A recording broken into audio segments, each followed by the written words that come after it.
Helena, eu vou só te sugerir para você descompartilhar ali, Tá, para a gente poder te ver e depois você volta. parar de compartilhar. Vai dar certo, vai dar certo. Cadê? Será que eles estão te vendo? Não, acho que sim, não sei. Não, a câmera está fechada. A minha? A minha aqui, ó. Ah, e a Ah, minha não, também. agora sim.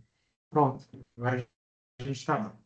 Bom, bom dia a todas e todos. Que bom que vocês estão por aí. A gente vai dar início ao seminário da professora Helena Moreira Chiel, Fazer e Ensinar Antropologia na Frente de Expansão, uma reflexão sobre a experiência de 10 anos na Amazônia Paraense. A Helena é professora da Universidade Federal do Oeste do Pará, UFOPA, em Santarém, do Departamento de Estudos Latino-Americanos da UNB e professora permanente do PPGás da Federal do Mato Grosso. Doutora em Antropologia pelo PPGás da UFAM, no Amazonas, tem mestrado em Antropologia Social pela USP e graduação em Ciências Sociais com habilitação em Antropologia pela UNB. Realizou pesquisa no Museu Etnológico de Berlim, em 2006, nos arquivos de William Kissenberg, com bolsa do programa Alban. Foi pesquisadora associada do Museu Etnológico de Leiden, na Holanda, realizando uma pesquisa comparativa sobre cerâmica carajá, com bolsa do Steven Engelsman Grant, da Holanda. Realizou pesquisa colaborativa no Museu Cinco Continente, em Munique, na Alemanha, quando esteve ligada à Ludwig Maximilians Universität, LMU, de 2021 a 22, com bolsa sanduíche da CAPES. Lecionou como professora substituta na Unesp em Marília, em 2012, e seus interesses de pesquisa são organização social e parentesco, pessoa, política e chefia, e atualmente tem se dedicado aos temas da Guerra Ameríndia e cultura material Carajá. Então, é com alegria que a gente te recebe, Helena. Uma pena que algumas pessoas não conseguiram vir pessoalmente. Tinha lanche hoje, que eu trouxe aqui para vocês, então a gente vai ter que comer tudo, né? Mas eu passo a palavra para você, se quiser também complementar a sua apresentação, trazer mais alguma informação, e aí a Tá. gente começa a nossa conversa. Não, eu quero te agradecer o convite, assim, lá a minha experiência dos 10 anos da Unfopa foi também fundar um laboratório, assim, e a iniciativa sempre era trazer gente para falar para os alunos, e eu sempre me vi na missão de expandir, né, Hum, a visão deles, assim, tem muitas pessoas que fazem pesquisas diferentes, que pensam coisas diferentes quando estão em campo, e eu acho super rico, sim. eu acho muito bom. Enfim, então, complementar aí minha apresentação, o Christian já leu esse parágrafo Lattes, né? Eu estou na UFOPA, eu entrei na UFOPA em 2014, né? Eu fiz a graduação aqui na UNB, fomos colegas, sim. Uhum. O Christian estava se formando quando eu estava entrando, É verdade.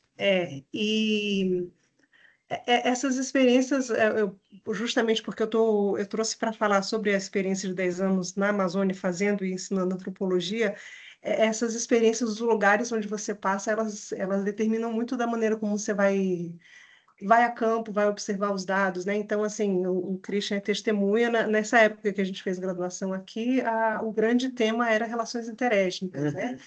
Uhum. Pouquíssimo se fazia de outro tipo de abordagem. Então, quando eu fui a campo a primeira vez, eu estava procurando né, aquelas idealizações de graduando, queria uma situação extrema. Então, eu escolhi o professor Stephen, que foi nosso orientador, Uhum. foi me falando, então, tem Chacriabá, não sei o que, tem Carajá de Aranã, que é uma aldeia na cidade. Aí parecia música, assim, né? Uhum. Justamente o que eu quero, uma coisa bem extrema na minha idealização daquele momento. Então, eu fui a campo atraída pelo tema teórico, mais do que saber algo sobre os Carajá antecipadamente. E assim tenho estado trabalhando com os Carajá há 25 anos, né? Desde Uau. 2000, quando eu tive minha primeira bolsa de iniciação científica.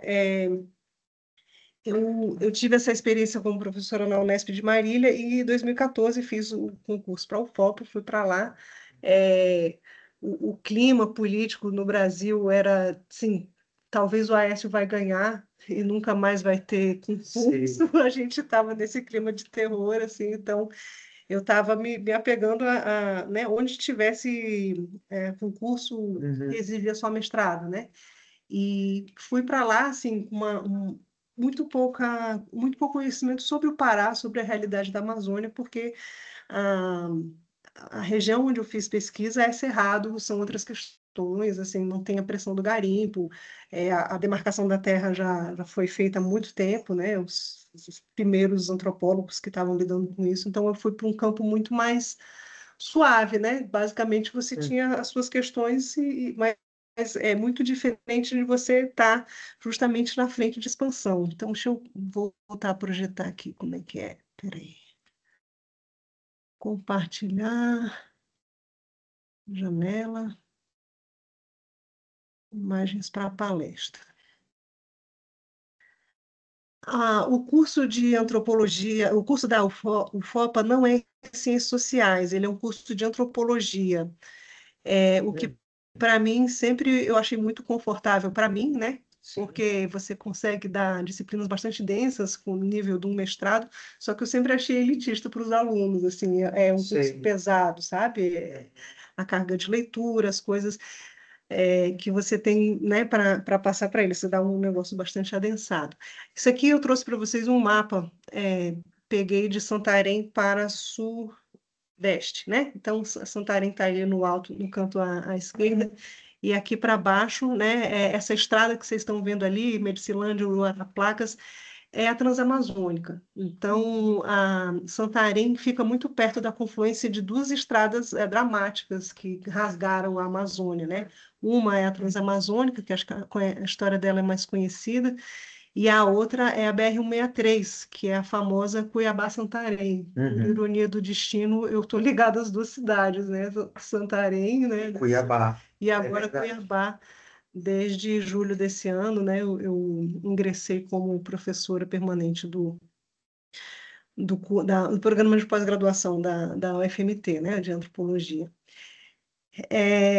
Então, assim, eu fui parar nessa frente de expansão. Frente de expansão é um conceito que foi cunhado pelo Otávio Velho, né, um professor do Museu Nacional, pensando em questões mais agrárias, mas qual que é a ideia da frente de expansão, né? O Brasil não foi conquistado todo de uma vez pelas, né, as Uhum. forças coloniais, mas em frente de expansão. É uma analogia a um termo que usaram para o oeste americano e para a região da Sibéria, na Rússia, que são frentes pioneiras, né? Uhum. Você avança, você conquista aquele pedacinho, mas é em ondas, assim, né? Então, a sensação de estar em Santarém é de estar realmente na frente de expansão, vivendo ela. Depois que eu fui ler melhor sobre o conceito, descobri que ele cunhou isso justamente pesquisando a expansão da Transamazônica, só que mais para leste, né? Na região de Marabá. Essa região aqui que vocês estão vendo, infelizmente eu perdi o PowerPoint que eu tinha feito, eu tinha também uma foto de satélite, né? É, aqui, né, vocês têm Belterra, Rurópolis, Placas, Uruarara, aqui até dá para ver, né, essas manchas esse verde mais claro, né? O que é isso aqui? São os avanços, né, das propriedades rurais, né? A gente está justamente na frente da expansão da soja. Por outro lado, dali para norte, o mapa, vocês estão vendo que é um intercado de ilhas, lagos e riozinhos que dão acesso ali. Dali para o norte ainda é mata, né? A soja chegou aqui no limite, a sensação é daquele castelo medieval que está sendo acossado por todos os lados e a soja está começando a querer Uhum. atravessar o rio. Vou pegar aqui. De 2014 para cá, né, já mudou muito, né? Isso aqui já avançou mais. Toda vez que eu estou voltando para Santarém, que eu sobrevoo ali, você vê assim um quadradinho de mato, um quadradinho de soja, um quadradinho de Uhum. mato. Toda vez que eu olho essa imagem, eu me vem a analogia do xadrez, checkmate. A sensação que você está vivendo ali, o checkmate e é o último bastião ali de floresta. Quando eu decidi organizar essa apresentação em torno, né, dessa experiência de 10 anos de Amazônia, eu estava conversando justamente com a colega Natasha Leal, que também acabou de entrar aqui no EL, Uhum. condições muito parecidas. Eu falei, Natasha, a Santarém concentra todos os problemas da Amazônia. Ela achou um exagero absurdo, assim, que exagero, né? Não sei o que. Eu fiquei assim, será que eu estou exagerando? Enquanto eu escrevi aqui, foram tantas páginas de contexto de Santarém Sei. que pode ser que seja um exagero dizer que todos os problemas da Amazônia estão concentrados ali na região do oeste do Pará, mas é com certeza uma miniatura, Uhum. sabe? Você tem amostras de todos os problemas, de todos os tipos de conflito que você pode imaginar no Pará, de terra, ambiental, enfim. Então, a Natasha não está ouvindo, mas, ok, não é todos os problemas, mas é né, uma maquete, digamos assim, Uhum. do que a gente vive na Amazônia. Enfim, estamos ali a 3 horas da Transamazônica, né? Nesse mapa que vocês estão vendo, Aham. Rurópolis é a cidade, né, de intersecção ali entre a Transamazônica e a BR-163.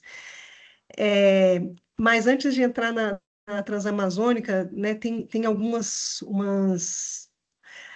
ali foi palco de alguns experimentos sociais, né? Deixa eu ver se está no próximo mapa, porque depois que eu perdi o PowerPoint, eu fiz isso aqui de improviso agora de manhã. Sei. Novo progresso. Não, não era aqui que eu queria, mas tudo bem. É, eu vou aqui para cima de novo.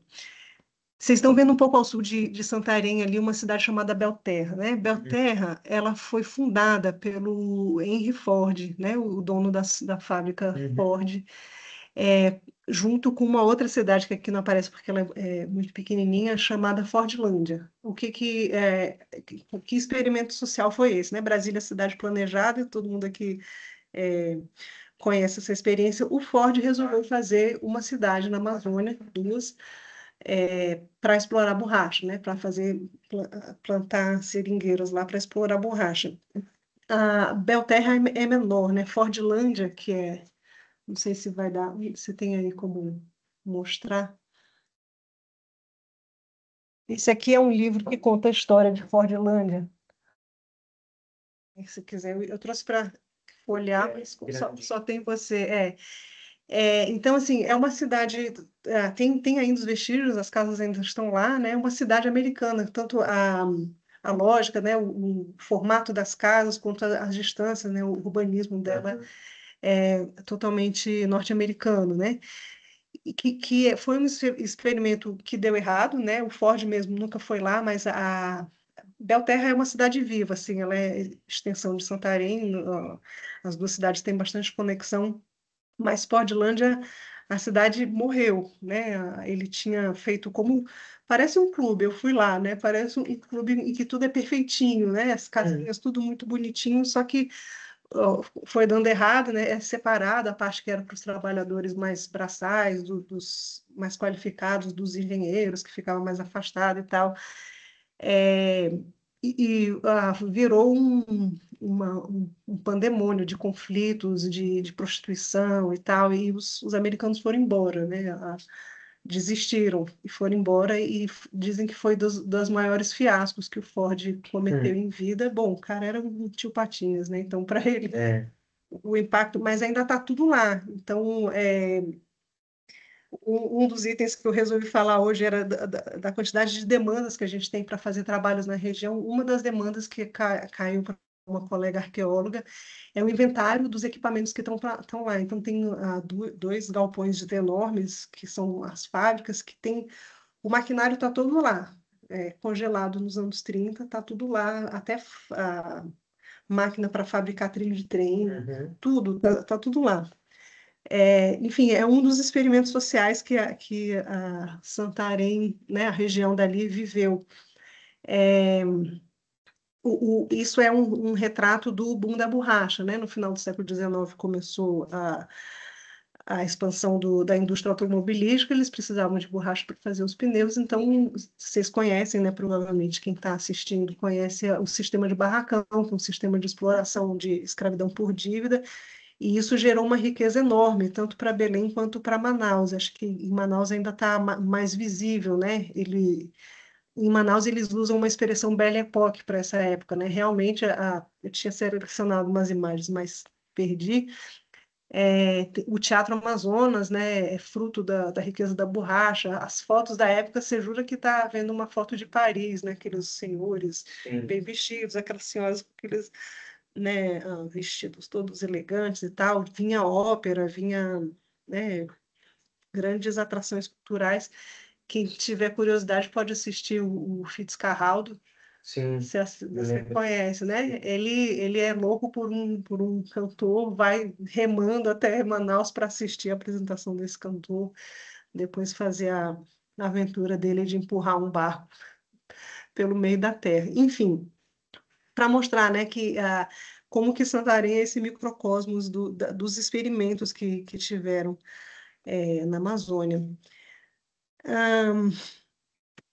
Tem, né, além desses vestígios arquitetônicos, tem vestígios sociais, né? Então, há vários alunos que eu tive falam, meu avô veio para cá como soldado da borracha, né? Normalmente, é, gente contratada lá no Nordeste, a maioria do Ceará, que vieram para a Amazônia para trabalhar na borracha. O ciclo da borracha encerrou quando eles levaram mudas para plantar na Ásia e fizeram plantação mais racionalizada e entrou em declínio, né? Então, Ford é um segundo ciclo da borracha mais curto na época da Segunda Guerra, mas o auge foi no começo do século XX. Então, Belterra e Fordlândia são né, um vestígio desses experimentos sociais.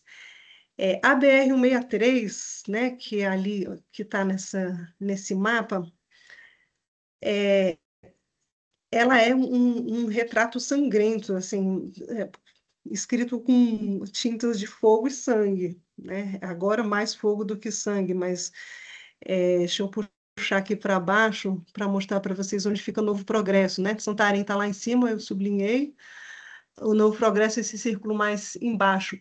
No meio, esse círculo que eu anotei, isso aqui é a Terra do Meio. Deixa eu aumentar um pouco para ficar melhor de enxergar. Estação Ecológica da Terra do Meio. Terra do Meio é o último, é a maior área preservada, que ainda está preservada, assim, em termos de extensão, né? Acho que no Amazonas tem pedaços que estão preservados, mas estão preservados por acaso, né? Esse aqui é racionalmente preservado, o Estado é, controla, digamos assim, essa área. E é vizinho de Novo Progresso. Não sei se vocês acompanharam, mas o fogo do ano passado, né? Tem imagens que circularam em grupos de WhatsApp dos caras sobrevoando de helicóptero e tacando coquetel Molotov para queimar a mata. Uhum. Então, dramático o que acontece ali. Eu acho que o. Peraí. Sim, consegui. Salvei uma das imagens do fogo, né? Isso aqui é do site Amazônia Real, né? Uma das imagens do fogo em Novo Progresso. Mas, assim, ao longo da BR-163, né? Tem esse fenômeno, né, pessoal? Não tem indícios de que seja deliberado, vamos combinar todo mundo de tacar fogo dia 10 de agosto, mas é, tem uma correlação muito forte entre o período de 10 de agosto e, né, começar essa fumaça. Ano passado foi dos piores, assim, eu me sentia refugiada climática. Uhum. Teve umas 3 semanas que a gente praticamente não saía de casa. Já tinha voltado a chover em Brasília, porque eu tenho família aqui, estou sempre em contato, e lá nada, né? E não apareciam as notícias nos jornais. Enfim, eu posso passar o site onde tem essa matéria aqui. Uhum. Ah, já estou pulando para frente. Quais outros? Deixa eu puxar aqui. Apresentação em ordem. Também na BR-163, né, foi palco de contatos forçados com povos indígenas que viviam em relativo isolamento, como, por exemplo, os Panará, né, que na época eram chamados de Criana Carori. Por causa da expansão dessa estrada, BR-163, eles foram forçadamente contactados, foram retirados de lá para ser colocados no Parque Indígena do Xingu, onde eles poderiam viver em relativa paz, né? Ali eles estavam sendo mortos, seja por conflito, seja por fome, né? Depois o Instituto Socioambiental fez uma campanha para retornar eles para a terra deles, mas a terra onde eles moravam não fazia mais sentido, tinha virado, né, essa frente de expansão também. A expansão dessas estradas, né, elas não vêm só com uma expansão de atividade agrícola, né, rural e tal, mas é a atividade madeireira, né? Ah, que pena que eu perdi o mapa, mas peraí, aqui, o primeiro desses mapas, essa parte que tá mais verde mais claro, né? Quando é foto de satélite, você vê o que o pessoal especialista, né, o pessoal engenheiro florestal chama de espinha de peixe, Sim, né? o É, crescimento. que tem a entrada da estrada e as aberturas laterais e fica realmente parecendo uma espinha de peixe. Isso aqui tudo, a foto de satélite disso são diversas espinhas de peixe desse tipo, né?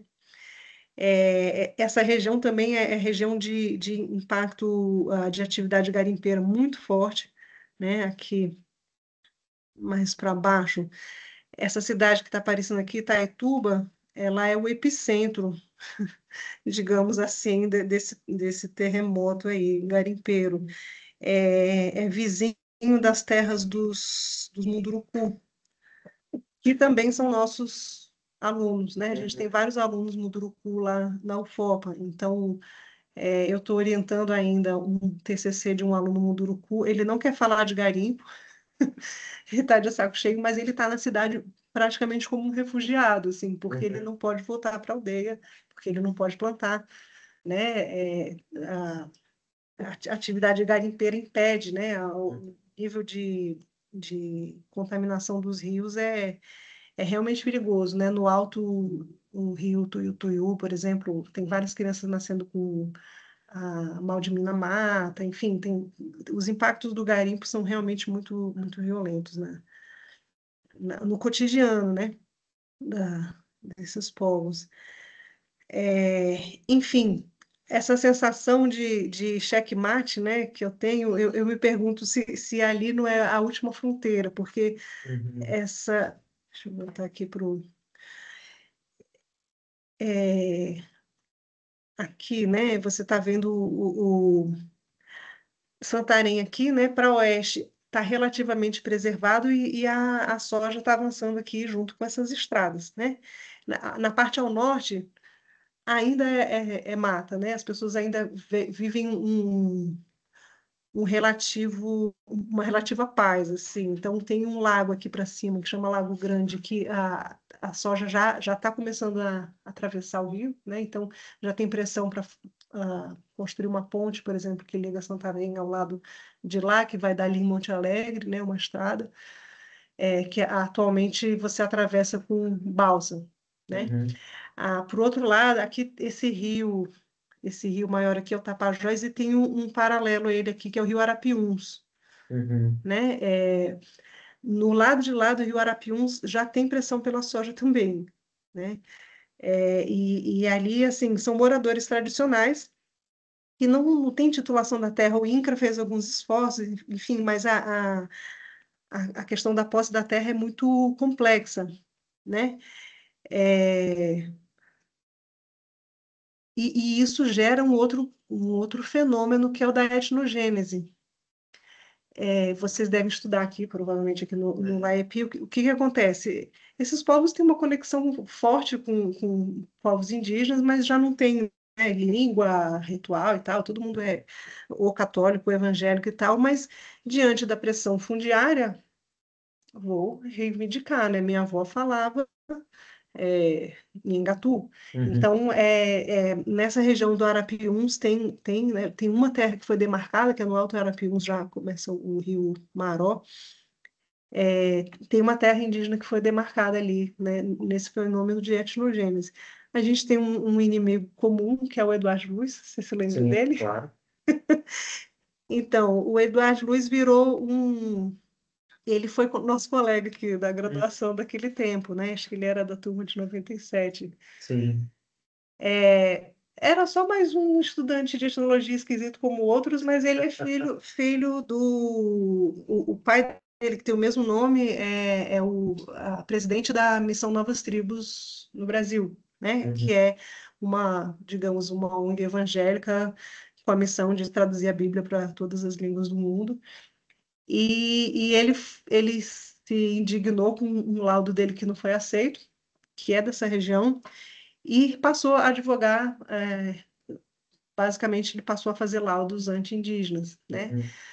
Ele é visto passeando na orla de Santarém de vez em quando, né? Assim, eu já encontrei mais de uma vez. Ele agora tem uma ação incisiva contra os Munduruku, ou seja, não é tão assim, porque na região do Maró, lá do Rio Arapiuns, a, a a ligação com os povos indígenas é um pouco mais tênue, mas na região do Munduruku não. Assim, é Uhum. tipo papai e vovô, né? Então, falando língua indígena. Então, agora ele perdeu qualquer pudor, né? Ele está realmente Uhum. o antropólogo, consultor para dar laudo Sim. contra terras indígenas. Ele já entrou na UFOPA atrás da gente. Foi um dia que nessa época eu estava na coordenação, mas nesse dia eu não estava lá trabalhando, mas ele estava me procurando. A secretária, olha, veio aqui um cara assim, assim, falando, ixi, já sei quem é. Mas ele vai muito atrás de uma colega minha da arqueologia, Bruna Cigaran Rocha, que ela tem feito trabalhos não só da pesquisa dela, mas de laudos atestando a antiguidade da presença Munduruku ali. Então, ele Mira nela. é bastante, ela. Enfim, então a gente é assombrado aí por essas figuras, essas almas penadas ou almas cembosas, não sei qual o melhor. É. Um pouco mais para leste, né, a gente tem Altamira, que é o lugar onde teve a construção de Belo Monte. É, alguns dos nossos egressos têm ido trabalhar lá com os impactos, né, com os impactados da construção.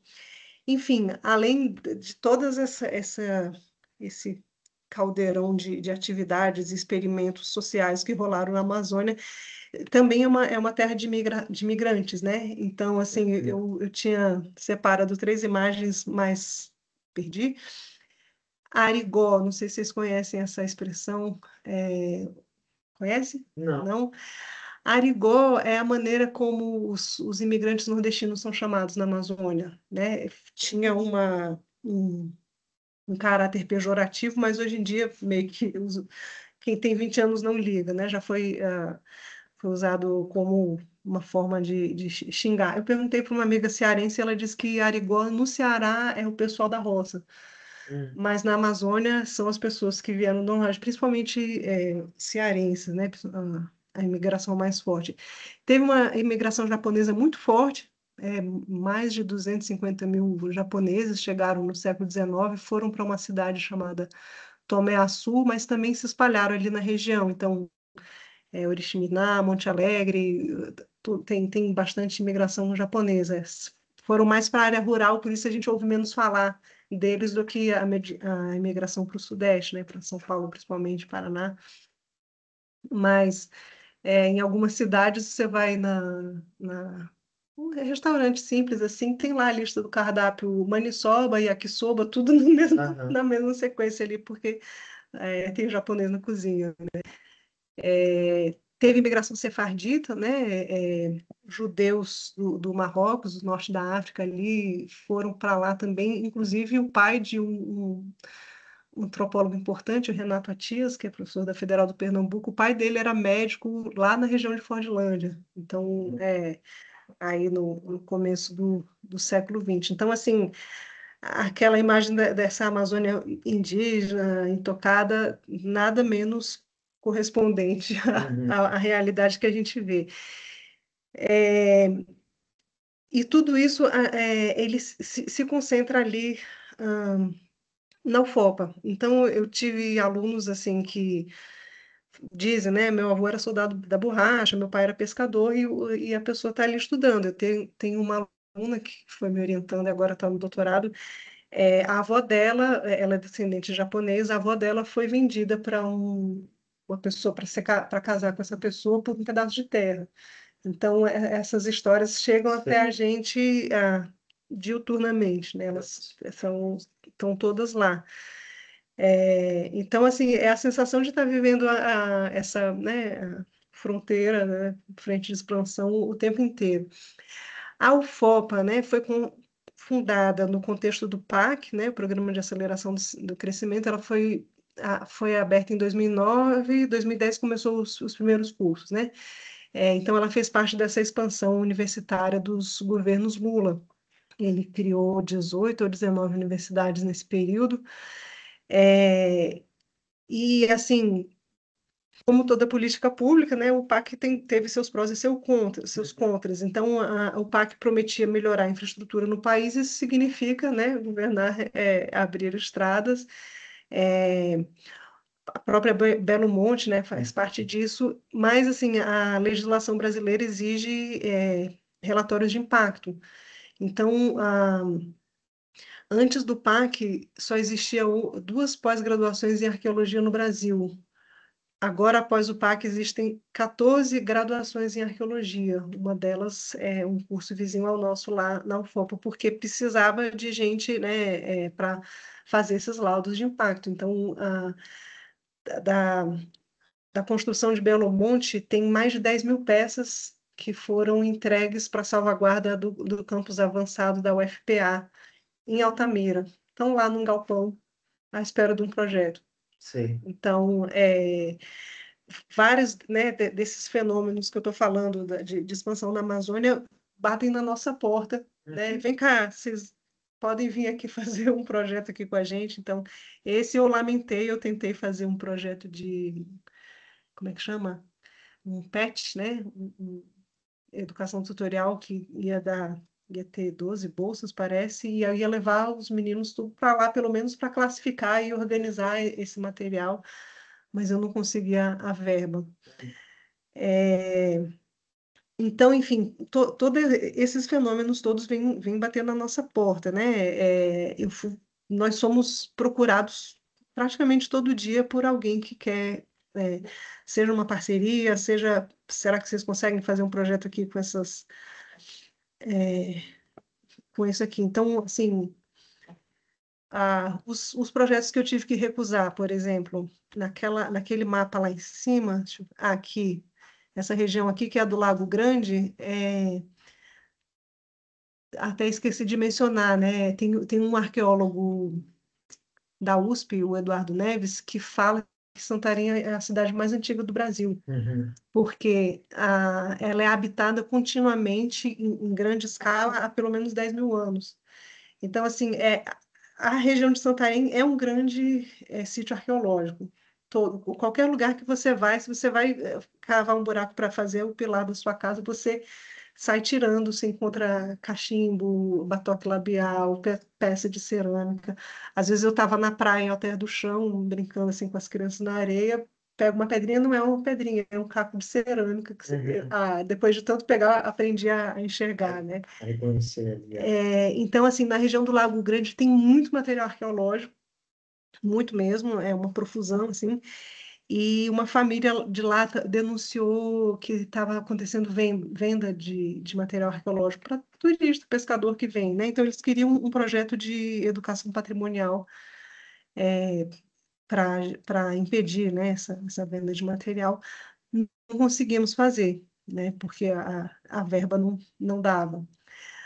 Ah, recusei também ser ponto de apoio de um projeto de um antropólogo e geógrafo cubano chamado Emílio Moran. Ele ele escreve sobre a adaptabilidade, né? Então, é mais para geografia do que para antropologia o que ele faz, mas ele se diz antropólogo. Era um projeto sobre energia, diminuição do gasto de energia e tal, não consegui acompanhar. Tem um fenômeno engraçadíssimo de você ser professor numa universidade amazônica, que agora uma aluna minha resumiu bem. Estão chamando a gente para ser mateiro. O Hum. que é isso? Vem um professor de uma universidade europeia ou americana qualquer, querendo fazer uma parceria, né? Eles falam assim, vamos fazer uma parceria, mas basicamente ele quer acesso ao campo e vai te usar para conseguir Sim. entrar em campo.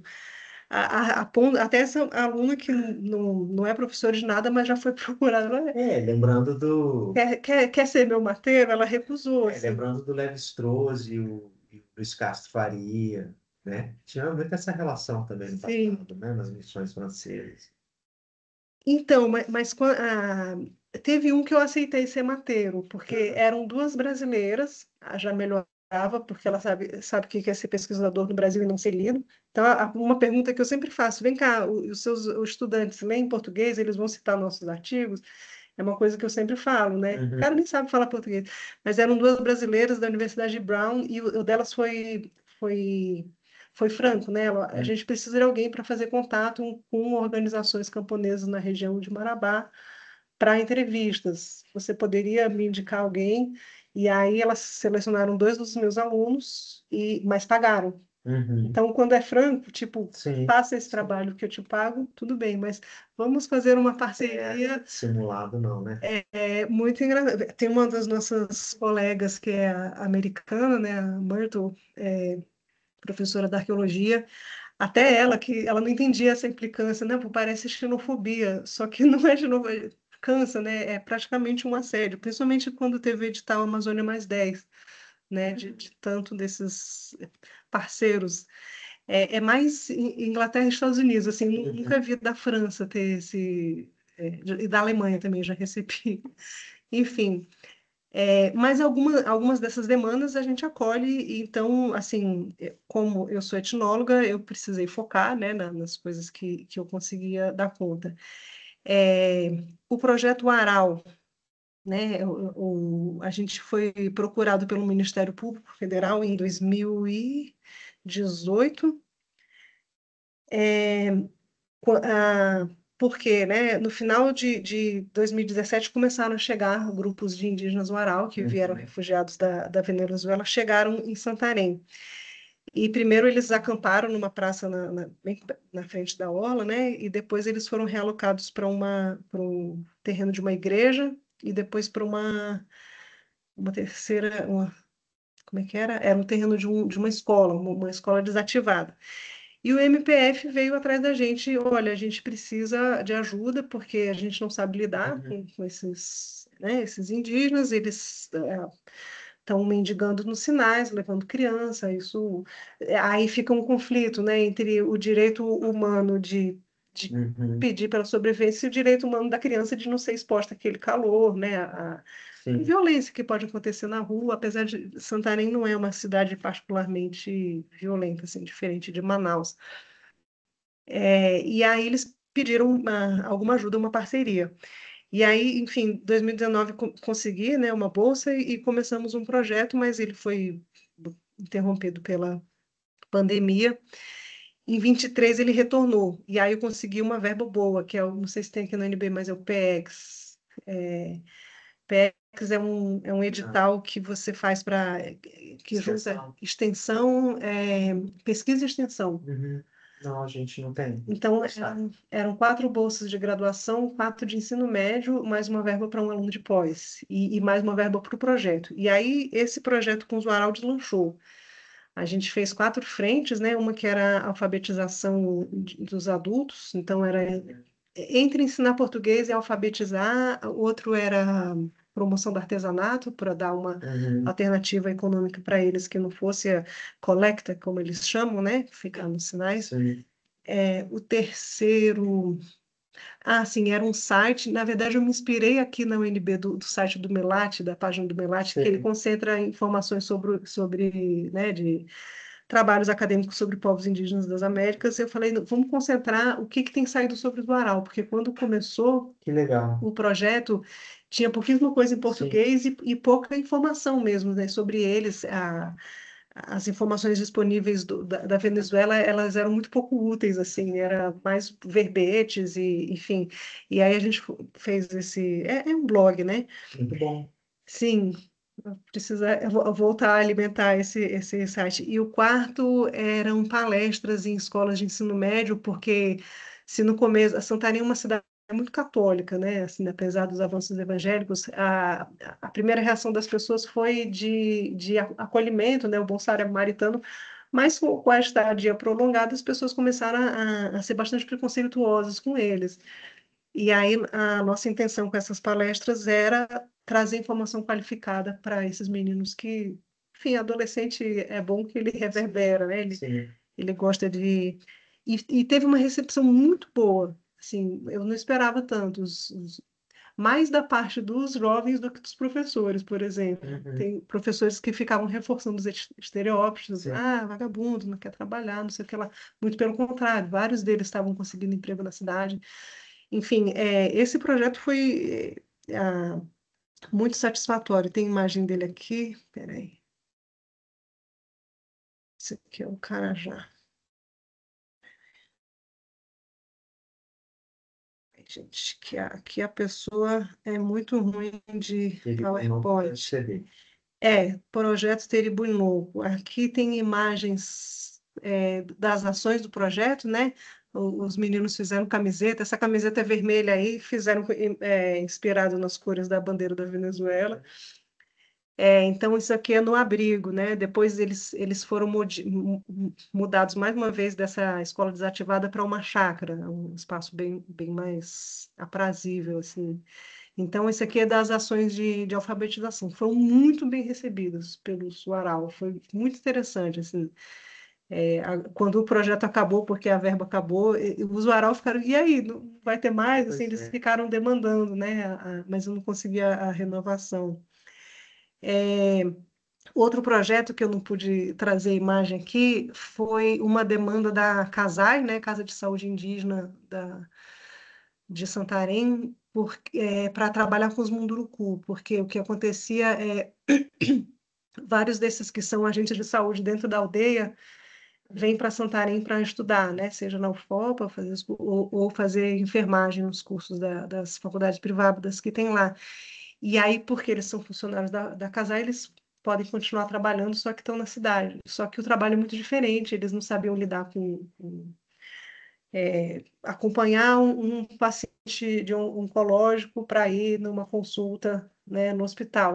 Esse agente de saúde deveria acompanhar, mas se atrapalhava, né? Até Uhum. eu me atrapalho ligando para marcar Uhum. consulta, então eles estavam pedindo algum tipo de capacitação, qualquer coisa. Foi um sucesso relativo, assim, não foi como o do Zuaral, porque aí são questões internas dos próprios Munduruku, né? Eles têm os Mundurucus são, acho que quase 30 mil pessoas. Até 10 anos atrás eles eram completamente autônomos em alimentação. Não dependiam da gente para nada, mas começou a entrar o garimpo. E isso se deve um pouco ao fato deles serem muito fechados, né? O Munduruku eram guerreiros, assim, caçadores de cabeça, né? Uhum. Então eles são muito fechados entre eles, não deixam ninguém ensinar a língua deles para gente. Então, uma das ações do projeto que era para fazer um mapa do corpo da tradução dos nomes dos sintomas, Uhum.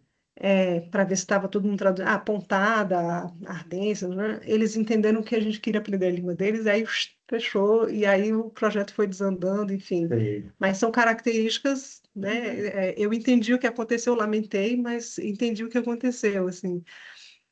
Outro projeto que a gente foi procurado, mas não exatamente por estar na Amazônia, foi o projeto Presença Carajá. É uma professora da Federal de Goiás, a Manuelina Duarte, que me procurou. Ela tem um projeto que é, digamos, repatriação digital, né? Seria uma palavra. Não é só isso, mas enfim, a equipe entra em contato com museus do mundo inteiro onde estejam representados cerâmicas Carajá, né? Como essas que eu mostrei aqui. Deixa eu aumentar um pouco aqui. A imagem não está muito boa.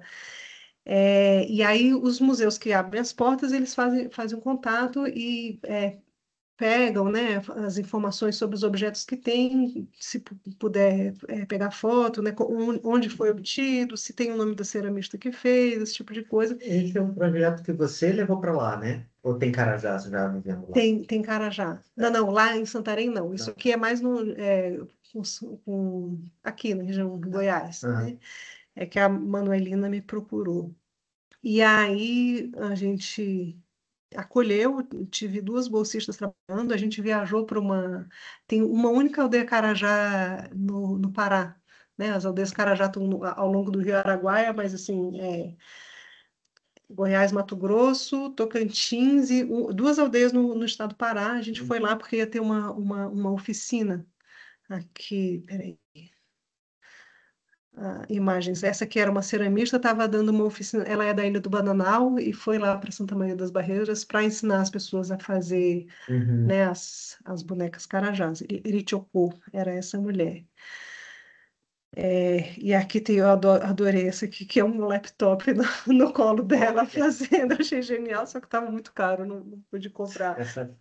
Mas, então, assim, nós somos procurados, né? Nós somos abordados. Eu costumo dizer que quando você está na Amazônia, você não procura campo. Por isso que eu contei como é que eu fui para campo, quando o Steven estava me falando. Sim, Porque era eu procurando campo. Lá, se você ficar sentado, é. o campo vem atrás de você, basicamente, né? E isso resulta numa experiência muito. Os nossos alunos saem com muita experiência prática, muita mesmo. Então, eu tive os alunos que saíram, eles têm trajetórias muito interessantes. Essas meninas, né, que foram mateiras para as duas da Universidade Brown lá, esses dois, né, elas tinham só uma bolsa, mas quando elas viram o currículo, eu falei, não, quero mais. Pegou dois porque eles já tinham muita experiência de campo e elas acharam ótimo, porque isso ia ajudar elas a conseguir se inserir para fazer as entrevistas.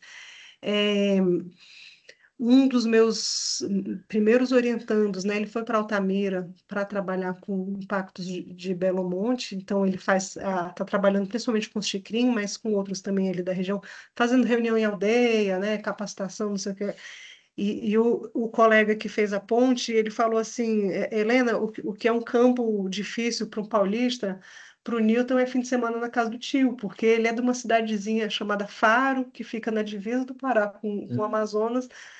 Para ele isso é normal, né, foi dos nossos egressos. Agora foi uma segunda para lá, a Juliette, que também, assim, ela disse que se realizou muito, está super feliz, mas o contrato dessa já acabou. Então, assim, é, apesar da gente estar nesse tipo último bastião, né, a sensação de estar lá na guarita do castelo medieval esperando as hordas atacarem, não só eles têm muita experiência, como eles vislumbram, né, trabalhar com antropologia fora da academia, que isso é uma coisa que eu vejo que nem todo lugar a pessoa consegue, né? Tem uma colega que está lá, que é da sociologia, na verdade agora o marido dela está como professor substituto, ela é gaúcha e fala assim, lá no Rio Grande do Sul, na URGS, ninguém acha que vai conseguir trabalhar com isso depois que se formar. As pessoas vão fazer outras coisas, assim, o curso sei lá, uns 5% vão virar acadêmico, talvez até seja demais esse número, e o curso eles não veem onde aplicar. E na UFOPA, lá nessa região onde eu estava trabalhando, antes de se formar, o cara já está fazendo vários trabalhos práticos, assim, e muitas vezes o curso para eles também auxilia ele a entender o lugar dele nessa trajetória toda, né? Esses últimos 150 anos de Amazônia, de todos esses, enfim, experimentos e refluxos da economia e então, sei lá, a BR-163 e a Transamazônica são projetos do tempo da ditadura, né? Enfim. E aí, recentemente, acho que foi ano passado, é, a gente teve uma visita, digamos assim, os vereadores e prefeitos do Pará, a boiada, né, do Ricardo Salles, organizou uma frente parlamentar para discutir, né, os problemas. Os problemas somos nós, né, que estamos no caminho deles. E aí o pessoal, né, do nosso departamento interrompeu as aulas e falou, vamos todo mundo lá para o auditório, porque ia ser no auditório dentro da UFOPA, ia ser de manhã e de tarde, essa frente parlamentar. E eu não podia ir na parte da manhã e fui no finalzinho. E quando eu estava saindo, vinha um garimpeiro revoltado. É, deixa eu só compartilhar, que eu quero botar para vocês escutarem o discurso dele. Peraí. Será que eu consigo compartilhar esse videozinho que está aqui? Sim, Ah, não, mas ele não vai pegar. Bom, não sei se vai dar certo, mas vamos tentar. Como é que eu faço? você tem que abrir ele primeiro para a gente Tá. depois buscar a janela. Vamos ver primeiro, mas acho que não baixou, não.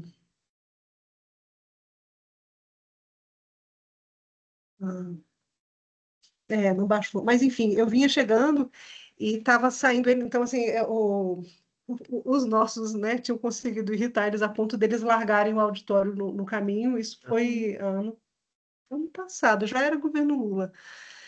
E aí esse cara fez um discurso completo, que é o discurso da boiada passando. Sim. E eu gravei, porque ele vinha andando, e eu falei, o que você tem para falar? Vamos ver se eu consigo puxar aqui. Que eu perdi o vídeo original e um aluno conseguiu baixar para mim. Esse vídeo foi compartilhado, o original tinha 3 minutos. Foi compartilhado tanto em sites assim, de esquerda lá da região, né? Tem o blog do Gesso Carneiro, não é exatamente de esquerda, mas ele, né, dá as nossas versões sobre as coisas. Talvez eu coloco na frente da câmera. Será? Ou a gente tem. Você tem o link? Ele está no link? Não. Ele está no WhatsApp. Tem o link que é o de uma página de Instagram. Eu posso te. Você consegue compartilhar isso? Sim. Esse. Peraí. Essa página é uma página pró-garimpo. Essa que pegou o pedaço do meu vídeo e já colocou, olha só, o garimpeiro desabafando, não sei o quê, Aham. enfim. É, e é isso, eu não tinha ido na parte da Ele tá manhã. aqui.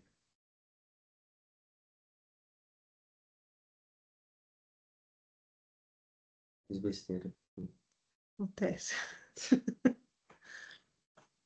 Eu ia apertar o volume e desliguei.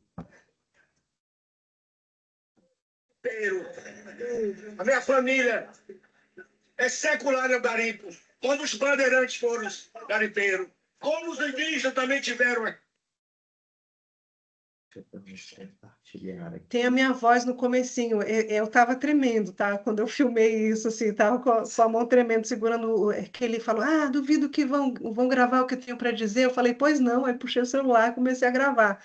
E aí ele começa a falar e eu pergunto, quem é você? Aí esse pedaço do vídeo eu corto a partir dessa minha pergunta, quem é você?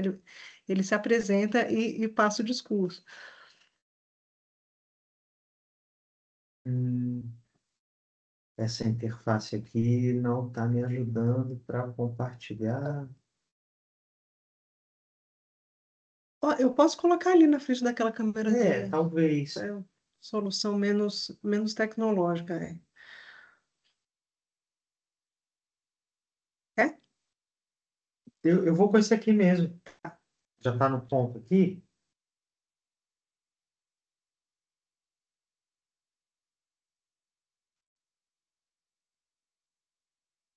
Aqui, como as pessoas que hoje estiveram aqui para pedir a regularização da sua terra. O tema não era só questão de mineração. O que enfiaram na cabeça desse jovem de mercúrio é mentira! A terra produz mercúrio, a mata produz mercúrio. Não é o nosso mercúrio do garimpeiro que está contaminando ele. O que está contaminando ele são as ideologias da esquerda, que pegaram nossos filhos e transformaram nos extremistas. Transformaram nossos filhos de fazer um debate desse aí, que não é democrático.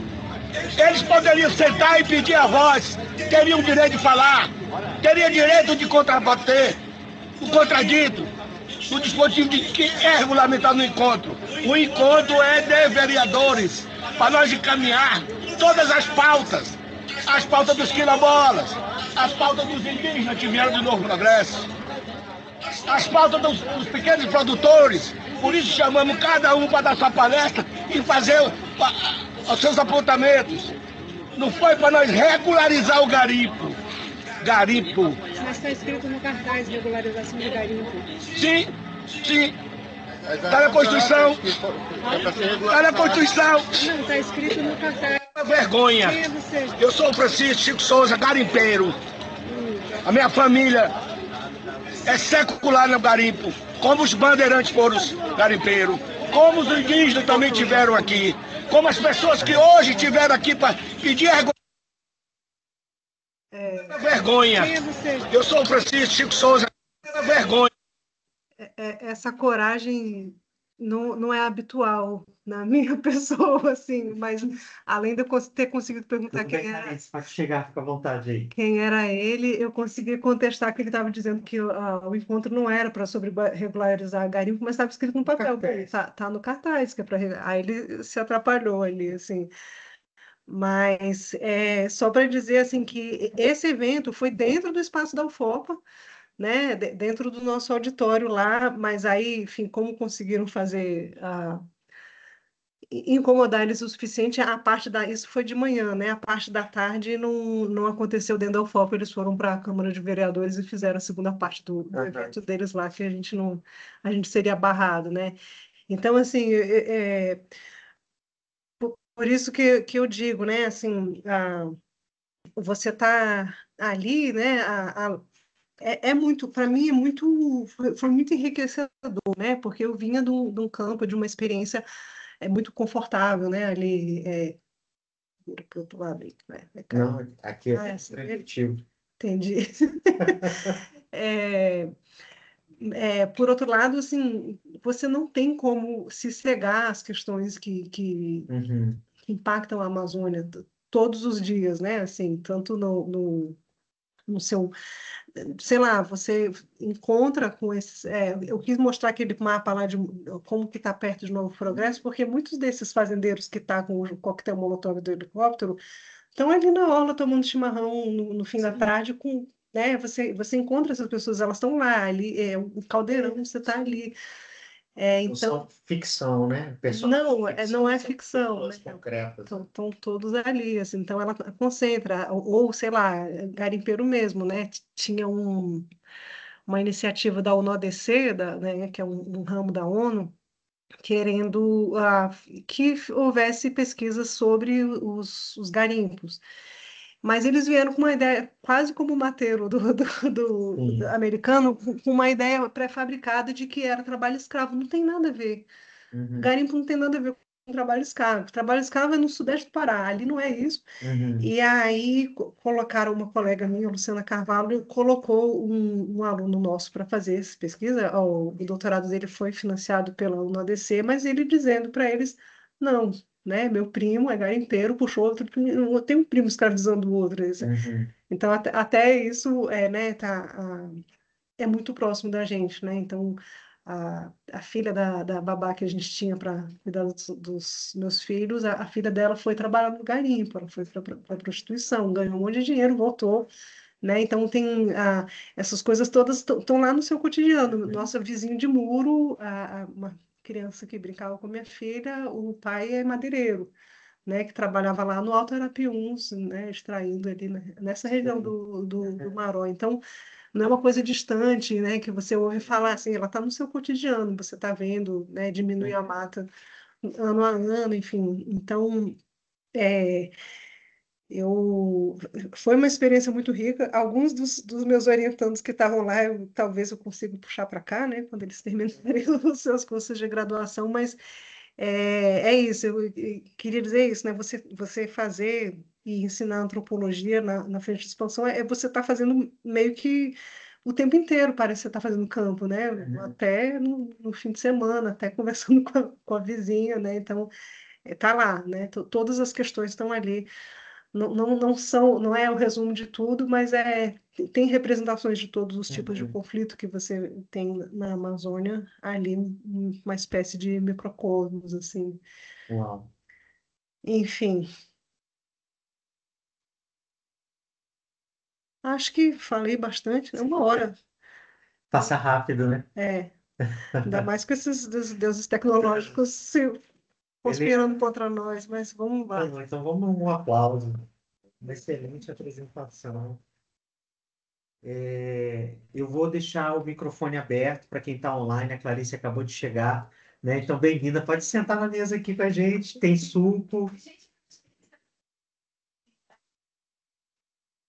É? Não, era Eu gostaria A que gente fosse faz meio presencial. híbrido, a gente faz híbrido. Para quem vem, tem peta, tem suco de maçã. Quer um suco de maçã? Quero Ou de goiaba? maçã. Maçã. E quem quiser fazer pergunta, gente, vamos só testar o microfone, ver se está funcionando. A gente tem um tempinho aí até às 11 para fazer um debate. Agradeço demais a apresentação, muito rica.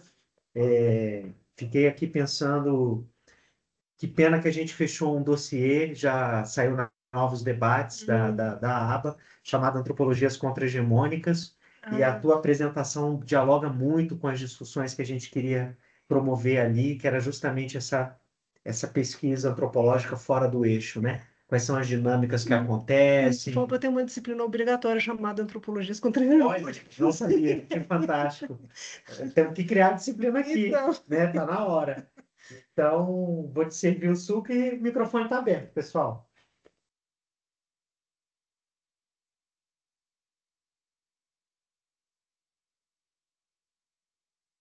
Será que... Ah, e o áudio está desativado. Peraí. sim. Se tiver alguém falando, a gente não está ouvindo.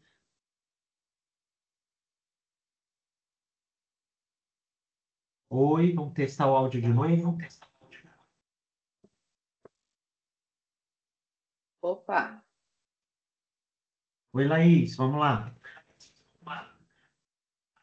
era para testar o áudio, eu ia esperar mais um pouquinho, mas eu posso começar. Não, gente, não falem todos de uma vez, não. Peraí, pode ser um de cada vez. Cláudia levantou a mão. É, bom, primeiro Laís e agradecer Cláudia, então. tá. Primeiro agradecer essa aula, né, Helena? Que prazer, que honra poder te ouvir. Que realidade, enfim, densa, né, que você vive lá, e eu acho que poder ter um espaço para poder falar disso e a gente poder trocar, eu entendo como algo muito importante, né, para nossa área. Enfim, então dizer que é um prazer te conhecer. O que eu estava aqui procurando para até te perguntar, enfim, né, do que fiquei provocada, foi desde o momento que você falou, né, sobre esse contexto que você identifica como um contexto de etnogênese mesmo, né, de um fenômeno de etnogênese, desde de olhar para esse lugar, né, dessa grande movimentação e diversidade, né, de pessoas que vão constituindo esse lugar. E quando você trouxe o Eduardo Neves para dizer que talvez Santarém seja a cidade mais antiga do Brasil, eu fiquei tentando relacionar isso com essa perspectiva que você traz do fazer antropológico, né, de ensinar, né, e fazer antropológico nesse lugar, nessa frente de expansão. E aí, quando você falou da UFOPA, que vem nessa frente de expansão universitária, né, pelo Brasil, a partir do PAC, né, como também, né, uma maneira estatal. Eu não tinha pensado dessa maneira, mas é que você foi falando e chegamos aí. Eu senti de como essa proposta, né, de interiorização das universidades naquele período pode ter esse significado também só que numa proposta contra-hegemônica, né? Porque também pode ser, né? Pensando que a universidade é este lugar em que a gente pode pensar troca de saberes, embora com todas as suas contradições, ela oportuniza, né? Na sua fala, acho que veio muito isso. Então, acho que eu queria fazer um comentário e, ao mesmo tempo, poder te ouvir mais um pouco nesse sentido. Eu acho que pensando a universidade como esse lugar, e aí, já um pouco afetada por estágio 2, Christian, pensar que saber é esse que se faz neste território, nesta universidade, né? Que inflexões e giros epistemológicos acontecem, né, nas pesquisas e em sala de aula, né? Pensando que tipo de saberes e conhecimentos são produzidos lá, né? Então, você falou bastante, né, sobre como o campo está ali, né? Você vive o dia a dia, o tempo todo você está em contato com todas as questões, né, que envolvem este território. Então, talvez o que eu queria te perguntar um pouco mais objetivamente é que tipos de pesquisa talvez você está orientando, você está percebendo do que acontece, pensando nessa conexão, né, desses sujeitos que estão e vivem e respiram o território, né, desde essa criação da UFOPA, estão se formando, estão discutindo questões locais mesmo, existe talvez espaço para pensar, não sei, em que medida a gente pode pensar essas epistemologias contra-hegemônicas a partir desse contexto, assim. E aí, para finalizar, achei sensacional esse vídeo e te parabenizar pela coragem de ter filmado esse vereador, porque ele podia ter ido para cima de você.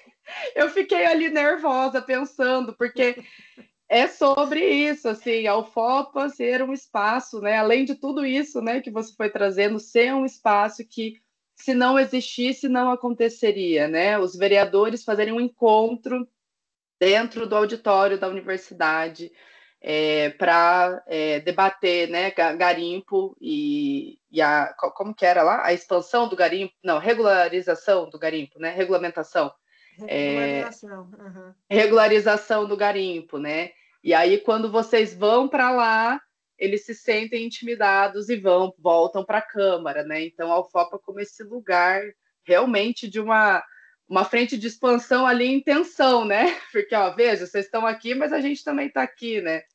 Então, enfim, estou aqui falando porque realmente eu fiquei muito animada te ouvindo, ao mesmo tempo entendendo o grande desafio que você está, me solidarizando no sentido de que não é qualquer pessoa que faz um concurso e continua, né? Eu acho que nessas universidades interiorizadas, muita gente, já vi pesquisas falando, né, dessa coisa de ir e vir. Na verdade, você está em vários lugares, né? Também no ELA, e que bom saber que você está no ELA com a gente.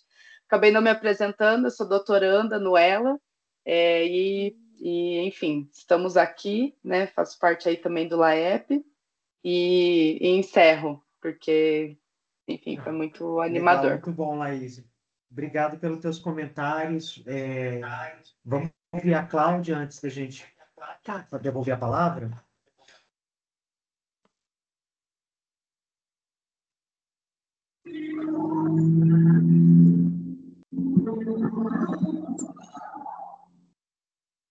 Bom dia, tudo bem?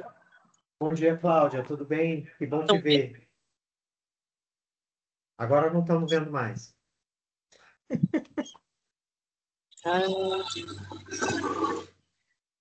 Eu não Voltou. sei, não estou identificando. Alô? Oi, estamos te ouvindo. Tá ok. É porque tem uns carros aqui, eu não estou ouvindo vocês. Então, foi muito legal, muito bom ouvir, né, a apresentação da professora. É bem dentro também do que eu estou estudando, e eu não fui a Santarém, eu fui só até Belém, eu sou doutoranda, né, do ELA também, e eu só fui até Belém e um pouco no interior, assim, mas na região de Belém também, né, e eu imagino que seja uma realidade bem diferente, né.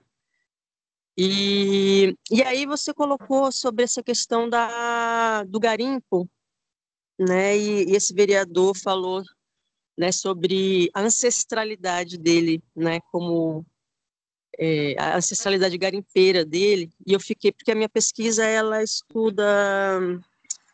sobre comunidades negras na Amazônia, no Brasil, e na Colômbia.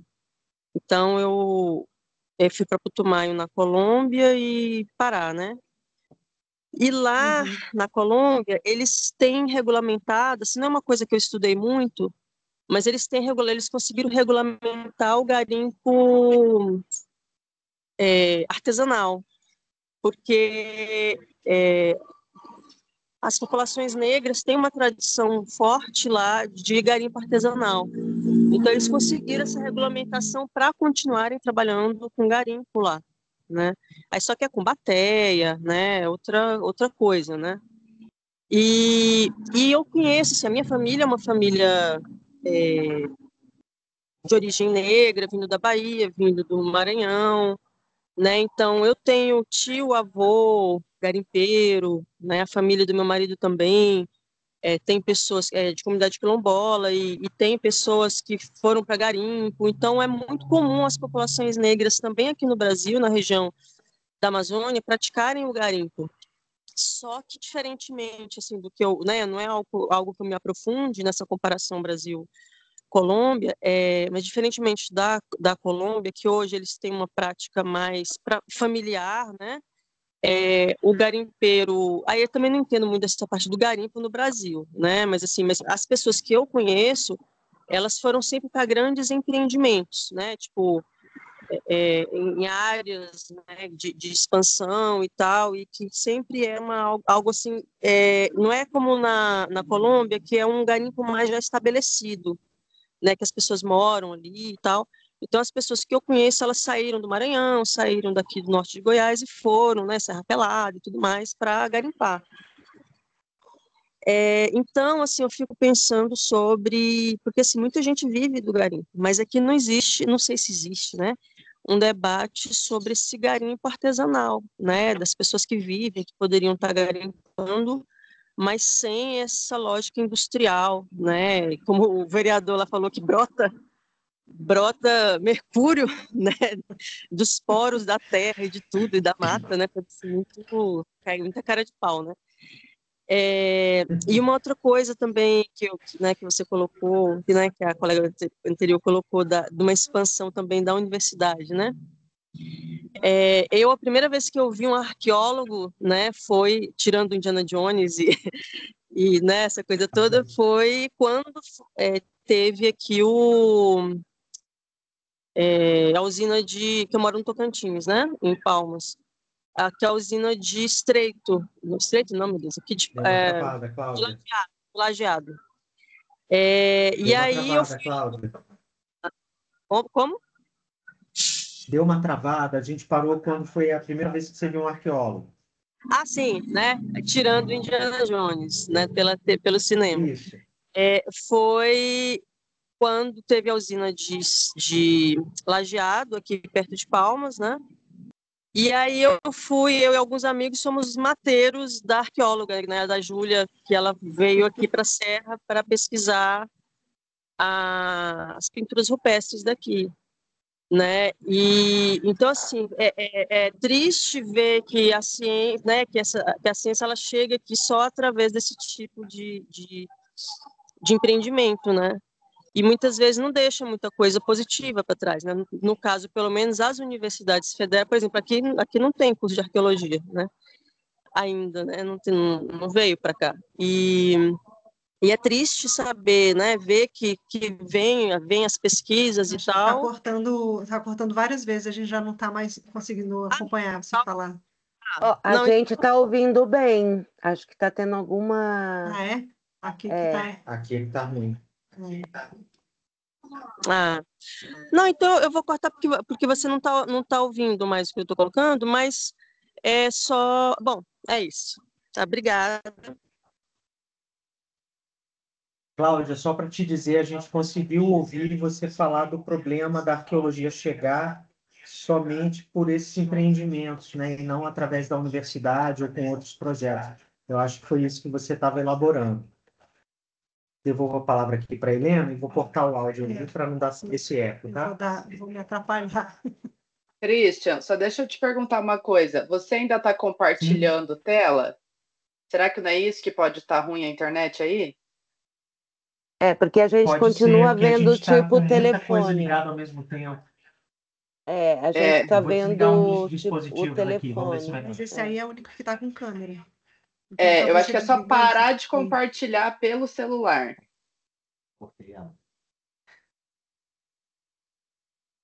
Que isso aí pega a internet também, né? Eu deixo o som daqui. Mas aí, assim, se desligar a câmera daí, eles Não, vão ver. a câmera ali fica ligada. Vamos lá. Laís, eu acho que o seu foi mais um comentário, né? Eu não sei bem como comentar o seu comentário, mas Até tinha uma pergunta embutida que tem a ver Sim. com a matéria que a gente está dando juntos, eu, Laís, a Ah. Ruth e a Cleimene, que é que é de Ciências Sociais Latino-Americanas. A gente tá abordando muito esses aspectos da ciência social latino-americana e ela fez a pergunta um pouco na linha de que tipo de saber é esse que aparece aí na frente de sim, expansão, né, sim. sendo uma acadêmica. Olha, Obrigada, Cris. obrigada, ele condensou qual que é a pergunta. Eu, assim, eu não acompanho muito esse debate sobre novas epistemologias, eu não sou muito boa para opinar sobre isso, assim, mas o que eu entendo, e aí o que, que vai da minha experiência, essa experiência de 10 anos, né, 11, na verdade, é, você fica muito mais crítico com a superficialidade, né? Uma pessoa que vai lá, passa 3 dias e acha que fez, né? O negócio, você começa a ficar com alergia a gringo querendo salvar a Amazônia, sem no mínimo viver aquilo ali, né? É, mas você passa a ficar muito mais crítico. Então, assim, tem coisas que quem olha de fora cai muito fácil no lugar comum, e lá dentro, eu falei uma vez relativa a uma colega que foi morar lá, né, esposa de um amigo meu, que veio com muita ilusão, assim, a paulistana, vegetariana, sabe aquele, né, Vila Mariana, esse estereótipo, você Uhum. deve conhecer talvez. E aí começou a trabalhar para uma vereadora, né, uma candidata a vereadora e tal, e aí, quando eu fui vendo assim, ela quebrando a cara com as ilusões dela, eu não vou entrar em detalhe que fica no nível da fofoca, assim, eu falei, cara, a Amazônia é um moinho, moinho vai triturar teus sonhos tão mesquinhos, porque é isso, você ser vegetariano ali é quase ofensivo, assim, né, para começar, né, entre outras coisas, mas essa, tipo, a a figura lá da UNADC, uma italiana que veio, né? Ela queria, porque queria colar o discurso de trabalho escravo no garimpo. O problema do garimpo é outro, não é esse. Tem muitos problemas. Vamos olhar para eles, né? Então, assim, você fica muito mais crítico com essas descrições superficiais. A própria etnogênese, né? O fenômeno, nem sei se ainda se fala nesses termos, porque também não estou acompanhando tão bem esse debate.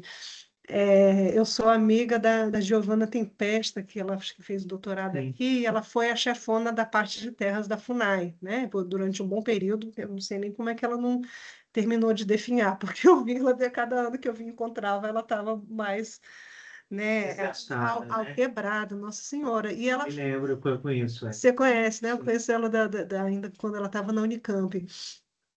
A Giovana falava assim, olha, essas populações que estão reivindicando uma identidade indígena, que 30 anos atrás não tinha, é tipo o fiapo de esperança deles não serem expropriados da terra, né? Assim, é uma questão muito, muito no chão. Não adianta você chegar e julgar ou querer que eles fiquem performando o Dia do Índio do show da Xuxa, assim, não é isso. São questões muito, muito, muito pesadas que estão. Conseguir uma demarcação da FUNAI é a garantia de sobrevivência mesmo Uhum. do modo de vida. Então, também julgar aqueles que querem vender a terra porque o sujeiro está pagando uma grana boa, simplesmente o julgamento ele não serve para você compreender de fato, né, o mosaico, a complexidade. Então, assim, você fica muito mais atento para que os fenômenos são muito mais complexos do que você pensa, né? Por isso que a Amazônia é um moinho, vai triturar teus sonhos tão mesquinhos. Só tem tanto garimpo dentro da terra Munduruku porque tem vários Munduruku apoiando, Sim. né? Então, assim, esse meu orientando o Munduruku, que ele não quer falar sobre o garimpo, ele está escrevendo sobre mito, o TCC dele, né? Ele não pode fazer uma roça, porque o vizinho dele abriu para o garimpeiro, né? Então, é tudo muito mais complexo, né? Assim, do que simplesmente mal e bem. É. A gente tem uma tendência a querer que seja um fla-flu, mas não é um fla-flu, Uhum. né? E esse garimpeiro lá do discurso, sim, ele, como é que é? Evocou a ancestralidade. De fato, tem garimpos que têm mais de 100 anos, né? Uhum. Família ancestral no garimpo lá, o cara falou, E usou aí a palavra. ele usa isso, o senso comum, para dizer como é que o mercúrio pode matar se eu estou aqui há 100 Imagina, anos, né? né? Imagina. Enfim, ele é o primeiro. Quando É, eu divulguei aquele vídeo, ele está na frente de um prédio que o apelido é Laranjão, que a parede toda. E ele ficou com a cara muito laranja. é. Isso aí é mercúrio, o pessoal fazia piada, assim, não era, né? Era só o reflexo do da fachada do Laranjão, mas enfim. Então, assim, eu não acredito na criação de uma nova epistemologia. O que eu ensino os meus orientandos a fazer é antropologia, e os cânones são os cânones, trabalho de campo, Uhum. dado, não tem campo sem estudar parentesco, né? Você pode fugir do parentesco, ele vai Ele vai lá e... te capturar. Então, esse nosso aluno lá que fez doutorado sobre garimpo, ele é parente, ele se inseriu em campo por ser Uhum. tem primo, tem tio dele envolvido no garimpo, e ele conseguiu fazer campo, ter uma inserção, sobreviver e voltar para contar a história por causa de relações, né, intrínsecas. Então, assim, eu acho que os cânones do método, eles são inabaláveis, assim, a força da antropologia é o campo. Uhum. Antropologia de gabinete só quando você não tem nenhuma opção de, sei lá, pandemia, né? Não tem opção de ir para campo. Mas tem certos cânones, conceitos que eles vão estar lá, né? Então, o que eu acho que tem de contra-hegemônico é essa possibilidade de você entrar para conseguir evidenciar as complexidades. Se você entra querendo encontrar um fla-flu, você vai enxergar muito pouco, Entendo. eu acho. Isso me lembra demais uma fala do Paul Little, né? Você deve ter sido aluna dele Não fiz também. disciplina com ele, mas me lembrei Ele trabalhava muito essa ideia, também trabalhando em contextos amazônicos, de que, primeiro, você tinha que superar essa dicotomização, Uhum. e, segundo, você precisava abraçar essa complexidade, entendendo, como antropólogos que estavam fazendo pesquisa, que cada um deles está imprimindo uma cosmologia, uma cultura, uma visão de mundo particular sobre um território, né? Então, aqui ele fez a tese no CEPAC, ele trabalhou aquela ideia de cosmografias superpostas, né? Para começar a tentar domar essa complexidade, porque ela tem que ser, de alguma maneira, traduzida para além da ideia de complexidade. Tá, é complexo, mas como é que a gente pode abordar essa complexidade, interagir com ela e, de fato, trazer uma compreensão melhor, né? Então, aí que vem esse conceito que ele elabora, e eu tenho feito a minha versão desse conceito, né? Um pouco, não publiquei nada a respeito disso, mas o que eu estou chamando de áreas sobrepostas de fricção interétnica, né?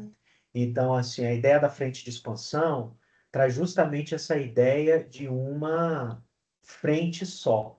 Era a frente madeireira, era a frente extrativista, era a frente garimpeira, era a frente boiadeira, como se só chegasse uma de cada vez, né? E o que você acaba de relatar é que, bom, Confluência. agora virou uma tormenta de várias cosmografias de fricção interétnica ali. E como é que você... Será que a antropologia, será que a gente consegue ter ferramentas para abordar essa complexidade? Porque até quando a gente vai lá atrás, na análise de situação social do Gluckman, com a ideia de sociedade plural, a gente vê ali uma redução da diversidade, uma redução da complexidade. Agora é como se fosse uma explosão de novas alteridades. Assim, é isso, são ancestralidades garimpeiras, são bolsonaristas da extrema-direita, são agronegocistas, são os nativos da Natasha, né? Que trabalham com reprodução de zebu e que são boiadeiros, mas não boiadeiros do passado, né? Não é uma comunidade tradicional, mas eles têm uma ancestralidade, sim, né? Assim, tem um parentesco, tem uma lógica de apropriação da terra. Então, assim, a gente precisa agora se reinventar, Tem né? coisas, assim, muito pouco óbvias quando você vai lá. Por exemplo, a Itaituba, que é uma cidade garimpeira, uma cidade rica, rica. Tem hotel de luxo lá, assim, tem muito dinheiro. Porque é ouro, né? O prefeito de Itaituba é pró-Lula. Olha aí. Então, tem um áudio dele que circulou na época da campanha, chamando as pessoas que ele sabia que carreata não ia dar certo na cidade, porque o nosso pessoal é mais pobre. E ele usa essa terminologia antiga, né, dos anos Sim. 80, né, que se for do Bolsonaro vai ter um monte de carro, mas o nosso, vamos fazer uma carreata andando. Ele não, acho que ele não sabia passeata, a palavra, mas o prefeito de Itaituba chamando para uma manifestação Então, pró-Lula. apoiando o Lula. Então, assim, as coisas, elas elas são complexas, elas são, não é preto no branco, Sim, sabe? sim. Isso está muito evidente na tua fala, e o apelo que eu estou fazendo é isso, né? A gente agora precisa esticar mais os conceitos que a gente aprendeu no passado, né? Para tentar descrever essa realidade com esses sujeitos tão diversos. São novas alteridades, sem dúvida nenhuma, né? Aí O eu prefeito de uma cidade garimpeira, pró-Lula, chama a Não, carreata andando. você percebe, e é um cara espontâneo, depois eu conto que é conversa de Aham. boteco, assim, mas o nível de espontaneidade É. dele, porque ele sabe que quem se atrai para a cidade dele, né, são os garimpeiros, Uhum. e a mocinha que trabalha na prostituição, e ele fala isso de uma forma completamente amoral, assim, Sim, ele é isso, né, convida se mesmo. for ajeitadinha, não sei o que lá, de É, tarde, vai para não sei onde, essas falas dele, então é um sim. cara, enfim. Mas eu queria comentar o da Cláudia, né? Sim. Sobre, enfim, foi mais sobre quilombolas, garimpo e tal. Um sobre Belém, né? Belém já foi uma frente de expansão, não é mais. Então, assim, Santarém é muito diferente de Belém. E, na verdade, está de costas para Belém. Santarém está de frente para Manaus, porque tem a Zona Franca e muita gente de Santarém vai para Manaus para trabalhar, né? Nas fábricas lá Uhum. da Zona Franca. A gente não tem ideia, quando você está aqui, você não tem ideia o Manaus é uma São Paulo, assim, de fábrica, tem fábricas de carros que a gente não conhece aqui em Brasília, tem uma Mahindra, que é uma fábrica, uma marca indiana, e tem um Jeep que vende lá, às vezes aparece um Jeep Mahindra em Santarém, nunca vi Mahindra Eu também nunca vi por pois aqui, é, não. então, porque sai de navio de lá já para o mundão, assim, desce aquele rio Amazonas, Uhum. E é fabricado lá. fabricado lá. Esse meu computador aqui é Zona Franca de Manaus. Enfim, então, Santarém tem muito pouco a ver com Belém. Assim, só está no mesmo estado, mas ela tem muito mais conexão é, pessoal, enfim, econômica com Manaus mesmo. Que Uhum. Manaus é um polo atrativo, assim. Sobre Colômbia, né? Que legal que você está fazendo ela deve estar ouvindo, tá lá. Uma pesquisa comparativa com a Colômbia, né, por relações pessoais, né? Meu marido é perito da Polícia Federal, esteve na Colômbia 3 vezes do ano passado para cá. A Colômbia tem mais de 800 anos de tradição de garimpo.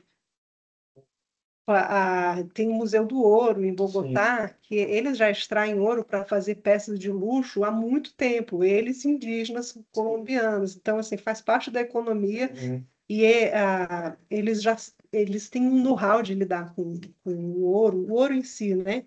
Muito antigo, né? Então, de novo, essa coisa pouco óbvia. Calma, não é assim, né?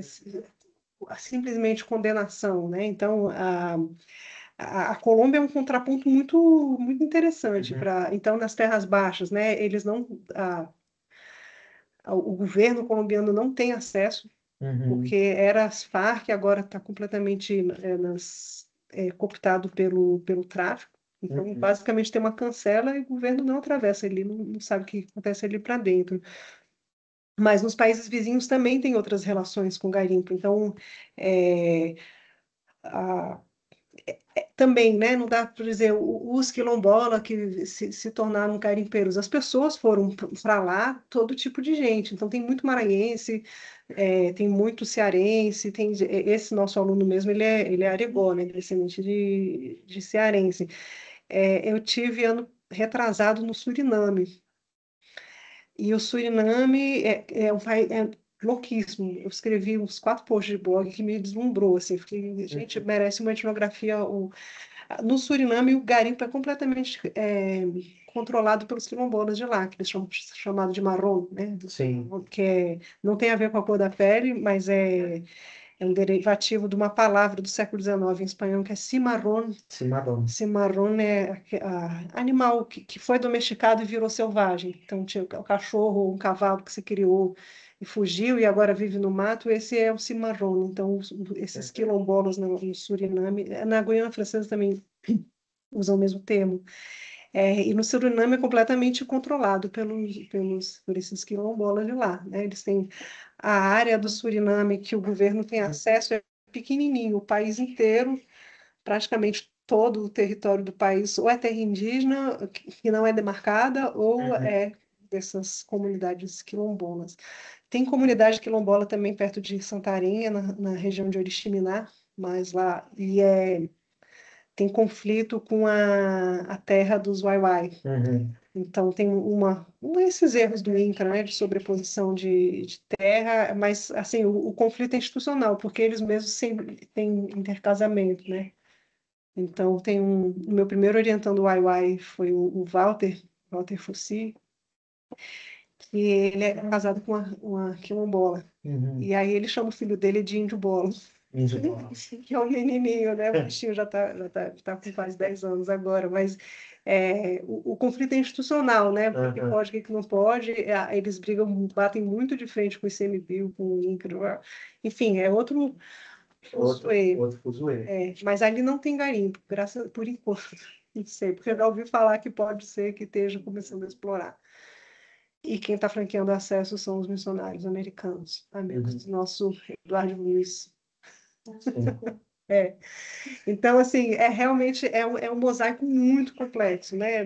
Nada é óbvio, assim, tudo você tem que parar, sentar e escutar. O Regarder Coutelier, do Lévi-Strauss, você tem que realmente olhar, escutar e segura os seus pressupostos, assim, olha para o que está acontecendo na sua frente. Não tem trabalho escravo em garimpo, né?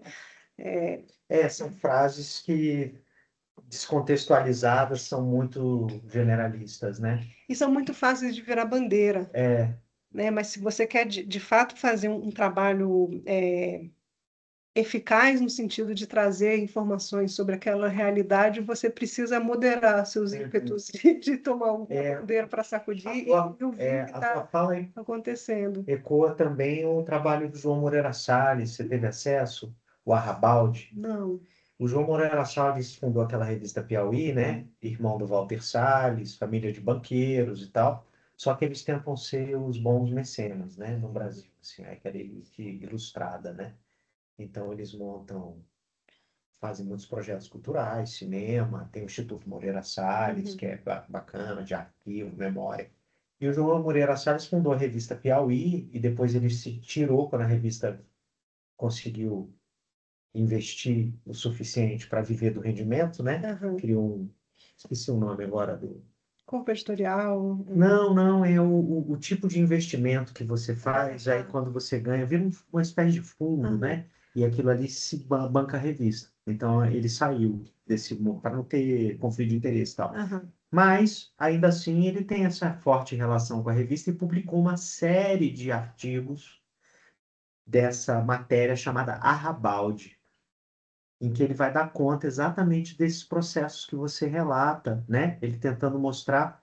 Eu li o texto, depois virou um livrinho, uma publicação, e eu falei assim, bom, uma aula aplicada do conceito de modo de produção, assim, do tipo, sem ele fazer apelo a esse conceito de Marx, mas é um grande ensaio de economia política da Amazônia, assim, mostrando todas essas lógicas contraditórias e que estão interagindo e criando destruição, por um lado, transformação, se você olhar por outro, e esses grupos que vêm de diferentes partes do mundo, diferentes tipos de capital e as cadeias produtivas que estão metidas ali, mas ele se concentra basicamente na lógica do desmatamento, né? Basicamente é o foco dele, é mostrar como que você tem um modo de produção ali que começa derrubando, né?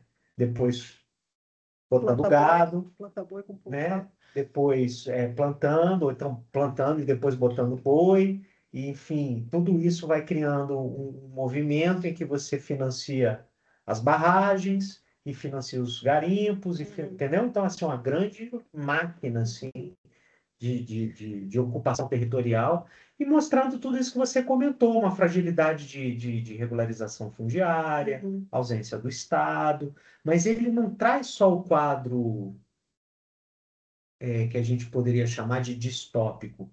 Ele também traz o quadro utópico, ele também fala das muitas iniciativas que existem lá, inclusive falando de alguns descendentes dos japoneses que estão lá, e falando de outras pessoas que têm iniciativas de uma economia com a floresta e tal, que também estão acontecendo, né? Que também são pontos de luz assim no meio dessa distopia Uhum. toda, dessa tragédia toda. Eu Recomendo, assim, fiz a você propaganda do livro dele, você falando, mas através do teu tá, trabalho, né? você falando, eu me lembrei um desses exemplos de como o desenrolar das coisas é pouco óbvio. Vocês já ouviram falar do Samuel Benchimol? Não. Pois é, Samuel Benchimol é um sociólogo, é um sociólogo, ele é sociólogo, ele foi professor da UFAM, mas ele é um descendente dos Barões da Borracha, acho que é filho ou neto, né? Ele já morreu. É, ele é dono das lojas Bemol da Amazonas, que é tipo lojas americanas aqui, essa loja de departamento. Eu atribuo a ele, com todas as contradições, o fato do Amazonas não estar tão devastado, porque ele que capitaneou, fez lobby, basicamente, para ter a Zona Franca de Manaus. E o fato da Zona Franca de Manaus gerar tanta riqueza, Preserva. preserva. É assim, Preserva puxa esse vida, o extrativismo cara puro, é né? herdeiro desse sistema de exploratório violentíssimo, que foi o sistema de barracão que sustentou a borracha, né? Sim. Esses barões empobreceram, mas, né, o cara continuou, e aí, tá, temos lá a Zona Franca, em Santarém não tem Zona Franca, e tá aquele espinho de Então as peixe pessoas vão se empregar se onde, né? alastrando. Vão trabalhar como? Vão trabalhar como, É. né? Então, assim, é um exemplo desses de que, putz, grila, né? São muito poucas óbvias essas relações, Sim. esses Não, e as soluções também, né? tem razão. Então, E até falar isso é uma coisa difícil, se a gente não difícil, escuta a tua palestra toda, né? completo. Você pode só Você pensar, pegar só isso, nossa, uma antropóloga defendendo defendendo um mega empresário, o mega né? empresário da Zona Franca. Não, deixa eu ter aqui. Vai pagar. E o É, Benchimol esse sobrenome dele, se não me engano, é sefardita. Então é dos sefarditas, né, do norte da África, que foram para a Amazônia, virou um grande empresário, porque, né, os judeus não é preconceito, mas eles de fato têm muita habilidade para isso, né, para o bem ou para o mal. eles nunca foram permitidos a ter terra, Exato, tem toda uma né? Então explicação histórica para. então teve toda essa questão de ocupar o interstício comercial, né? Então, é um Financeiro. desses exemplos de que, nossa, tá, meus preconceitos talvez tem que ser matizados. Se quiser esticar para pôr aqui no Eu acho que vai ter que ser meu no computador. é. Será que entra? Não. Talvez não. Deixa eu mudar a posição aqui. Tá. Tranquilo. Quando eu estava lá, e aí o fato de ter completado o meu. Tá. A gente vai mudar de. O fato de eu ter completado o meu doutorado na UFAM, né, que não era o plano inicial, eu tinha começado na França, mas me permitiu conhecer o Amazonas, que também é são outras questões, outras complexidades, assim, hoje em dia eu cheguei à conclusão que eu adoro Manaus, assim, eu gosto muito, é uma cidade muito interessante, muito legal, mas eu não conhecia Samuel Benchimol, e quem me avisou do Samuel Benchimol para eu. Se quiser entender mesmo né, tanto as imigrações quanto a ocupação da Amazônia, você tem que ler esse cara. Foi um amigo nosso lá de Santarém, que é Arigó, né, descendente de cearense, e é funcionário do Greenpeace. Então, ele é da equipe do Greenpeace que pesquisa. Põe mais para cá. Vai acabar a bateria Vai, né? mesmo. Eu não estou conseguindo Tá. Então, contato. Pessoal, a gente vai fazer uma pausa aqui, rapidinho, eu vou entrar de novo aí. A só gente para mudar a segue com o interface meu. aqui, para continuar com a conexão da Helena, que meu celular vai acabar a bateria. Segue com o meu aqui, peraí.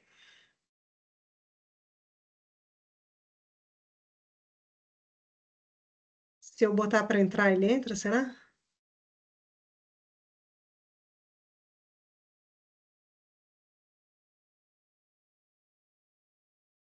Também já tá dando a hora, né? Mas a conversa tá boa demais. Assim como o seu computador está dando sinais, o meu celular está dando Só o sinais. meu PowerPoint que não deu certo, né? Tá tentando abrir aqui o.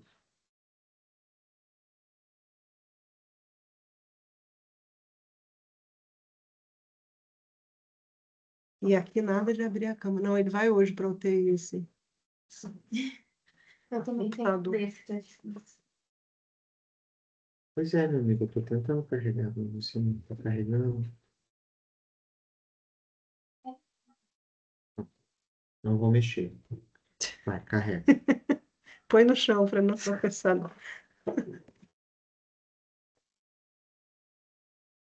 Agora aqui está tentando abrir o. Ah, Você conseguiu abrir daí? pois é, eu vou, só que eu não tenho nenhum aplicativo. Eu também não.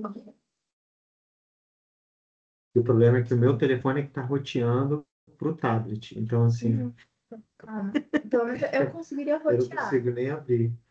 Você consegue abrir no tablet, talvez? O Teams? Que aí eu consigo Consigo. rotear. Eu acho que na internet talvez O funcione. que tá complicado aqui é porque aí eu. E aqui eu só tenho som, mas não tenho câmera. Peraí, me dá certo.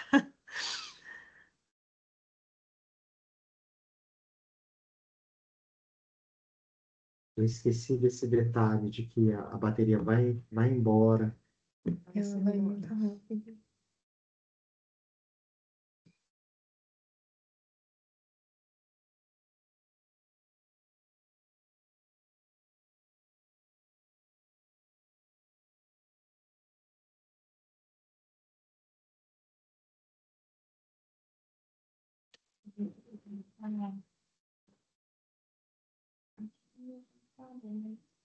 Ai, aí vai ser até gambiarra do microfone.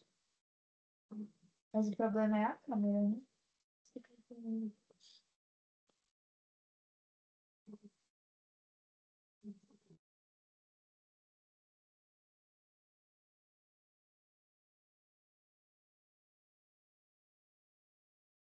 Vou aqui.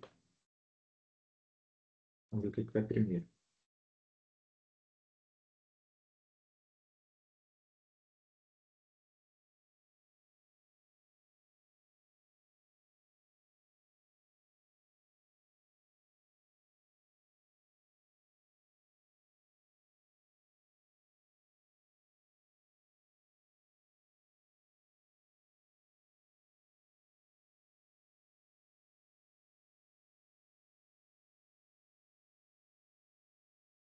Meu Wi-Fi é. Oi? Eu consegui rotear. Se a gente não trincar a mesa.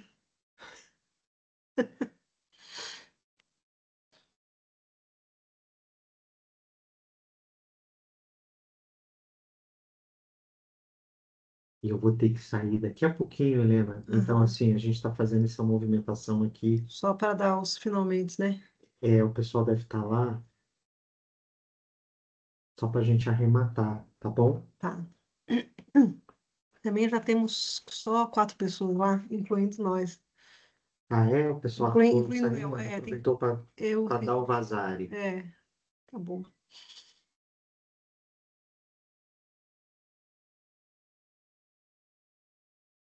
Helena, você tá dando alguma disciplina? Eu tô com a Elaine no Introdução às Ciências Sociais Latino-Americanas. Hum, Depois que vai. É, porque eu cheguei com o semestre. Ela chegou agora, mas semestre que vem tem mais. Pegou o carro. achei quando eu vi. Clarice é de lá. Eu sou de Belém. É... Você veio para cá fazer a graduação ou veio com a família e depois entrou? Ai, é uma história meio complicada. Primeiro eu fui para Minas Gerais, aí eu fui fazer antropologia e arqueologia lá, né, no Engenho. Nossa, eu também ficava muito pobre, depois eu vim pra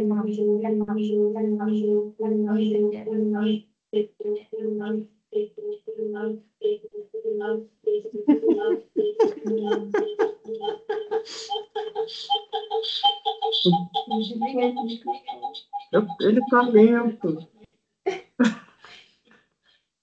Tira algum dos A gente foi dissociada quando você tivesse tomado ácido.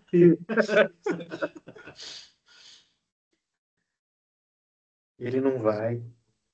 Acho que Foi. faz os. É, não, ele entrou. Que doido. Que doido, que doido, que doido.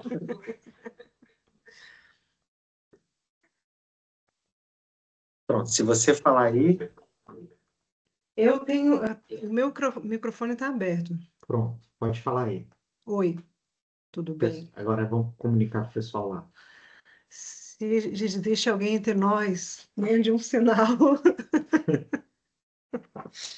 Eu estou ouvindo aqui. Mas Davidson Até eu A tô ouvindo. tecnologia. sublinhou o coisa dele, mas ele não sei se ele falou. Por exemplo, eu tô conectado, eu tô na reunião, tô vendo a Cláudia, o Felipe, o Davidson, É, você tá conectada, mas assim, tá muito lento o meu tablet e a câmera não abriu. Então eu acho que você vai ter que fazer só um áudio mesmo, Helena, de fechamento pra gente. E depois até eu vou pegar o vídeo lá quando tiver pronto para descarregar, né? Eu nem sei se ainda tá gravando, se bobear ele cortou tudo, Não, ainda tá gravando. tá? Aí eu faço uma edição ali, tá? tá gravando, Se sim. for o caso, né? Tá. Mas vai ser melhor, porque aqui a minha câmera não abre, então toda essa movimentação aqui Uhum. ainda não. Então eu vou encerrar, assim, de novo agradecendo o convite. Meus alunos tinham três Tinha, dos você meus teve alunos de lá, alunos, sim, assistindo, depois eles muito legal. saíram. O laboratório que eu fundei lá é muito ativo, assim, é uma das coisas que está me dando dor no coração de ter Mas a gente faz uma parceria. junção. Mas, assim, foi uma experiência assim, a gente interrompeu porque justamente meu marido é policial federal e vinha fazendo muitos trabalhos já de âmbito internacional. Então, direto ele vinha para Brasília, bom, bora morar logo em Brasília, porque tá, tá constrangedor, né? De tanto que ele recusava convites para vir para cá, então a gente veio. Mas, assim, eu gostaria de manter relações com a região, porque você se conecta, né? Assim, meus filhos nasceram lá, a gente tem muitos amigos e muitas conexões, e os alunos também, né? Então, essa coisa de você ser procurado pelo campo, eu acho muito rico, né? Você não Sim. precisa ficar, professor Stephen, me dá uma sugestão aí, o que que eu faço, né? É, você você vê a relevância do seu trabalho, né? Basicamente, tipo, você não está fazendo coleção de borboleta para o seu bel prazer, assim, você está respondendo a demandas da sociedade, seja MPF, seja a chefe da Casais, seja, né? Elas estão vindo, assim, então tá sempre sendo. Então você vê o impacto, você vê a importância, você, né? Eu acho isso muito rico, assim. Por outro lado, vir para cá vai me permitir também esse exercício do olhar distanciado, né? Os alunos ficaram super empolgados quando eu falei que eu ia falar sobre a experiência de lá. Nossa, que bom! E eu pensei, será que não estou exotizando? Não, muito pelo contrário, né? Assim, é realmente muito... Tem muita coisa a ser dita lá. Então... É isso, estou aqui, Legal. estou aberta a parcerias, convites. Eu aprendi com uma das amigas arqueólogas, assim, não, eu estou dizendo sim para todos os convites. Aí com isso ela estava indo um monte de pesquisas e tal. Eu vou começar essa lógica. Falou, menos esses do Mateiro, que realmente. Aí tem uma Porque, desigualdade, né? não, questão de dignidade. Não, isso vai entrar em campo, mas não com a minha. Esqueci até da história dos canadenses, mas isso é conversa de boteco também. Mas foi um sincericídio. Fazia muito pouco tempo que eu estava lá e eu consegui dizer para os caras que eles estavam fazendo safari. Foi um negócio assim que eu não é comum essas coragens assim, eu não sou assim, não, mas essa sim, acho que ela não está mais aí, a Laís, mas ela tinha perguntado sobre essa coragem ali na frente do garimpeiro. Foi muito engraçado, porque eu tinha ido mais cedo na UFOPA, eu pensei, cara, eu estou muito estereotipada de antropólogo, né, a roupa. Eu voltei para casa e botei uma camisa quadriculada, assim, por cima da calça, porque é o indumentária do ruralista, assim, né? E acho que isso permitiu o cara se sentir confiante para falar, porque eu não estava julgando ele. Eu só Sim. perguntei quem é você, e aquela hora que ele falou que não era sobre relogamento, não, mas está escrito no cartaz. Mas é igual quando você tem a experiência de um assalto, você fica Sim. tremendo assim. Então, eu segurando o celular. Deixa tudo bem autêntico. Não foi IA. Não foi IA, mas evidencia isso, né? Realmente você está no olho do furacão, assim, Sim. ou na beira do furacão, porque o olho do furacão é Dizem que é tranquilo. tranquilo. Não. Eu não sei quem disse isso. Eu não sei quem estava lá no centro para falar isso. Pois é, mas as coisas todas estão acontecendo e elas passam pela universidade, Aham. né? Então, assim, o curso de agronomia, que tem lá o curso de geologia, então um dos professores do curso de geologia que a gente conheceu, eu tive proximidade por causa do Gustavo, meu marido, ele foi garimpeiro, é um alemão doidão, bem doidão, que foi garimpeiro, fez uma filhinha com uma das mocinhas do garimpo, e aí ele resolveu virar professor para estar mais assentado na cidade, porque tinha que criar a filha dele, assim. E o cara é muito bom, porque entende muito de ouro. Olha, Então é um dos melhores. O cara publica na Science, não sei o que lá, e é um ex-garimpeiro. Então, assim, essas trajetórias são. É, que incrível. é. Bom, eu Enfim, agradeço demais, Helena. Parabéns pelo seu trabalho nesses últimos anos, lá, de muita coragem, de muita garra. Para a gente é um privilégio poder contar com a interlocução com você aqui no Ela.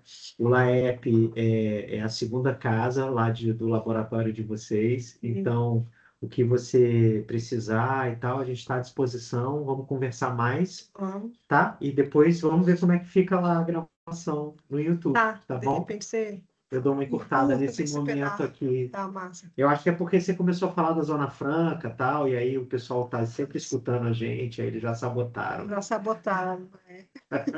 Valeu. Tchau, tchau. Obrigada. Tchau, pessoal. Quem esteve aí online, obrigado pela Clarice que veio presencialmente.